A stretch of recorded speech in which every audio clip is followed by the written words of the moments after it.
The world offers a kind of beauty that takes your breath away. Natural wonders that look like they were painted by an artist who knows perfection. And then there's the human being, capable of living intense emotions, real moments, extraordinary lives. Many learn to enjoy this spectacle we call life, but at the same time, there's something deeply painful, something that feels out of place, something that just seems wrong. Suffering, war, tragedies, senseless deaths and losses, they keep showing up like they're the norm, as if confirming what social man has become, as if we're condemned to both good and evil. Inevitably. Is it fair to suggest that something is broken? Or maybe that something never really worked to begin with? Something deep. But who really destroyed the world? Who, or what, pushed society this far? Jean Baudrillard offers a simple and likely uncomfortable answer. It wasn't the powerful. It wasn't the governments. It wasn't the politicians. It wasn't even the media that destroyed the world. It was the masses.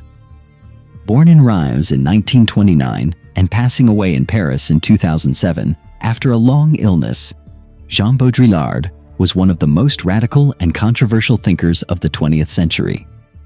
A philosopher, sociologist, and fierce critic of consumer society, he dedicated much of his work to exposing the illusions of the modern world. In his view, we no longer live in reality, but in a hollowed-out version of it, a hyper-reality built on simulations, signs, and spectacle. Yet, his most surprising target wasn't power itself. It was those who claim to be its victims, or rather, those who pretend to be. In his book, In the Shadow of the Silent Majorities, or The End of the Social, Baudrillard argues that the masses are not passive victims of the system, but an active force that absorbs every signal, every stimulus, every message, and neutralizes it. There's no resistance, no rebellion, no participation, only indifference.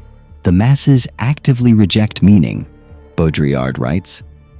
According to the philosopher, this means that people, in their collective dimension, aren't simply ignorant or passive. They're engaging in a conscious act of resistance. They refuse to go deep, to seek truth and meaning in the endless stream of messages they receive from all directions. And they do it with a devastating force, one that paralyzes any attempt at real change.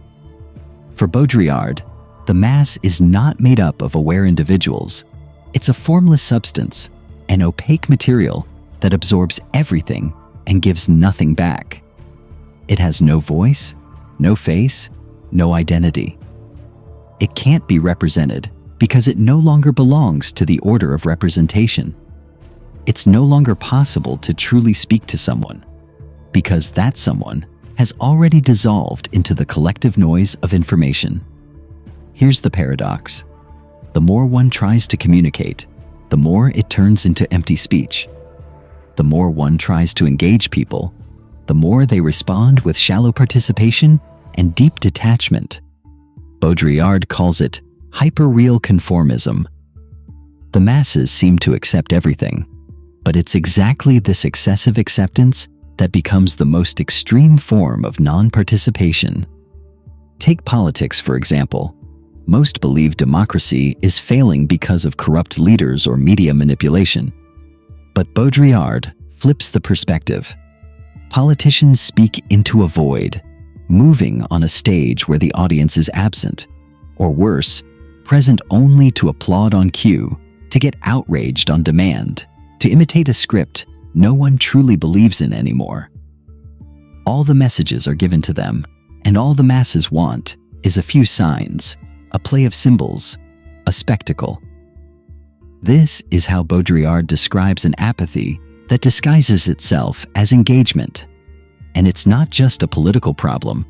Art, culture, and knowledge are just as affected. Art becomes entertainment, knowledge is reduced to summaries, and culture turns into decoration. People no longer seek meaning, only aesthetics, needs gestures that can be displayed. They don't want to understand. They want to look and then forget. This strategy of emptiness, according to Baudrillard, isn't a failure. It's a form of power. The masses, through their indifference, are the true engine of the system, not because they oppose it, but because they absorb it to the point of sterilizing it. There are no masses of workers, no masses of peasants, no masses of political subjects, he writes. There is only the mass, faceless and voiceless, a single mass, an anonymous, shapeless reality, stripped of identity and authentic expression, no longer representable, no longer heard. The masses have never been politically or historically engaged in any conscious way, except through perversion and total irresponsibility. It's a stark observation. When the masses act, they do so through emotional, impulsive, and spectacular reactions. Reason, conscious participation, and the construction of a collective meaning are illusions that will never take shape. That's why even the most violent protests, even terrorism itself, according to Baudrillard, is not a true alternative. It's just another show. An event that, despite its horror, is absorbed, turned into content, into image, into rhetoric. As if everything, even what should be unrepresentable, can be digested. In that sense, even horror becomes harmless, because everything turns into simulacrum. Baudrillard's harshest critique isn't aimed at governments, at economic systems, or at those in power. It's aimed at us, or more precisely, at that part of us that hides in the crowd, gives up responsibility, accepts everything, and changes nothing. The real trap isn't control, it's consent. A consent that reveals itself in silence, in inertia. That's the most refined form of power, a power that doesn't impose itself, but gets internalized. And what if the solution isn't action, but conscious silence? Baudrillard doesn't preach revolution. He doesn't offer a way out, but he does sound an alarm, one that's hard to ignore. The world we've created isn't just the result of political or economic decisions. It's a mirror of our own desire not to be involved. A television left on in an empty room is the perfect symbol of this civilization. A constant stream of images, headlines, fast emotions, always ready to be consumed. But no one's really watching. No one's really listening. Yet everything keeps flowing. For Baudrillard, the television is totally indifferent to the presence of its viewer, while a book can't read itself. In other words, culture demands active presence. Spectacle doesn't. In a world that has lost its meaning, language itself becomes hollow. But Baudrillard doesn't give in to nihilism.